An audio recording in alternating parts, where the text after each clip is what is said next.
Today we are making easy 2-ingredient coconut haystacks. For this recipe, you're going to need a package of chocolate chips or a package of almond bark.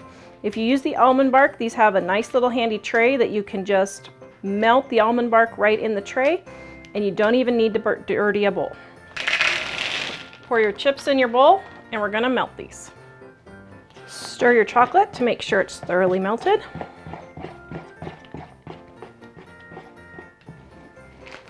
Then we're going to add our coconut.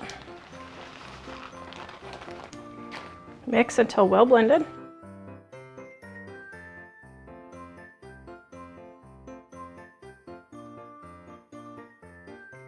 Then you're going to place by spoonfuls on a cookie sheet.